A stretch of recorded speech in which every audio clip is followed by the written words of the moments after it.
میری ملاقات پاکستان میں کچھ فلسطینیوں سے ہوئی. ہم نے ان سے پوچھا کہ کیا کہانی ہے یہ فلسطین کے حالات کیا. انہوں نے کہا ہم کسی قیمت پہ بھی 1 انچ بھی یہودیوں کے حوالے نہیں چھوڑیں گے. تو وہ تو کٹنے کے لیے تیار بیٹھا ہے بھائی. کسی نے بڑی پیاری بات کہی ہے. لوگ کہتے ہیں نا کہ ہم سب فلسطین جو ہے وہ یہودیوں کے کنٹرول میں ہے. بعض لوگ سادہ ہوتے ہیں, بات بڑی گہری کہہ جاتے ہیں. اس نے کہا بات یہ ہے کہ صرف آزاد دنیا میں فلسطین ہی ہے, باقی چاہے وہ مسلم کنٹریز ہوں یا غیر مسلم, سب کس کے کنٹرول میں ہے؟ بولتے کیوں نہیں؟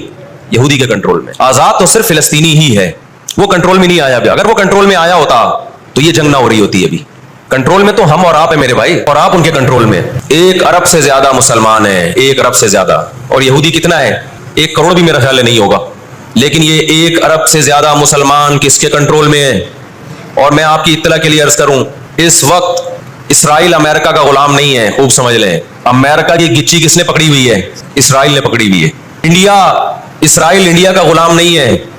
انڈیا کی گچی پکڑی ہوئی ہے کس نے؟ گچی سمجھتے ہو؟ گچی یہاں سے پکڑ کے نا بندہ ہل نہ سکے. چھوٹا سا ملک ہے, سازشوں کی وجہ سے, طاقت کی وجہ سے نہیں, مکاریوں اور سازشوں کی وجہ سے دنیا کو کنٹرول میں کیا ہوا ہے. تو آپ بتاؤ, 2 ایسی قوموں کا مقابلہ ہو کہ ایک زندہ رہنے کے لیے لڑ رہی ہو اور ایک موت کے لیے لڑ رہی ہو, تو فتح کس کو ملے گی؟ جو موت کے لیے لڑتا ہے. ہٹلر جو تھا نا دوسری جنگ عظیم میں, ہٹلر نے یہودیوں پہ بہت زیادہ ظلم کیا, جو بالکل غلط کیا. ہم اس ظلم کو کبھی بھی حوصلہ افزائی نہیں کرتے, دیگوں میں اٹھا اٹھا کے زندہ ڈال دیا کرتا تھا. لیکن اس نے ایک تاریخی الفاظ کہے تھے. اسے پتا تھا دنیا مجھے برا کہے گی بعد میں, کہ لاکھوں یہودی مار دیے میں نے. اس نے کہا میں چاہتا تھا سب کو قتل کر دیتا, ایک بھی زندہ نہ چھوڑتا, لیکن کچھ میں زندہ چھوڑ کے جا رہا ہوں, تاکہ دنیا جب مجھے یاد کرے گی نا کہ یہودی ظالم تھا, تو دنیا کو پتا چلے گا کہ میں نے ان کو قتل کیوں کیا. کچھ چھوڑ کے جا رہا ہوں. یہ چین سے نہیں بیٹھیں گے, دیکھنا کرتے کیا ہیں یہ. ہٹلر اگر آج زندہ ہوتا, دنیا کہتی کہ تو بندہ ٹھیک نہیں تھا لیکن بات ٹھیک کر کے گیا ہے. جیسے مشرف بندہ ٹھیک نہیں تھا لیکن بات, اس نے کہا نا دنیا کس کی زبان مانتی ہے؟ ڈنڈے کی. بات ٹھیک کر کے گیا ہے. آپ کو پتا ہے کہ یہود کا لفظ اتنی بڑی گالی دنیا کے لیے بن گیا تھا. ایران میں بہت زیادہ یہودی ہیں, پتا ہے آپ کو؟ اسرائیل کے بعد سب سے زیادہ یہودی ایران میں ہے, لیکن انہوں نے اپنا نام ایران میں یہود نہیں رجسٹرڈ کروایا, کلیمی رجسٹرڈ کروایا ہے, موسیٰ کلیم اللہ کی نسبت. کیوں؟ ان کو پتا ہے کہ یہود کا لفظ دنیا میں کیا بن چکا ہے؟ گالی. شرم آئے گی کسی کو بتاتے ہوئے کہ میں یہودی ہوں, اس لیے ایران میں انہوں نے اپنے آپ کو رجسٹرڈ کس نام سے کروایا ہے؟ کلیمی کہتے ہیں ان کو.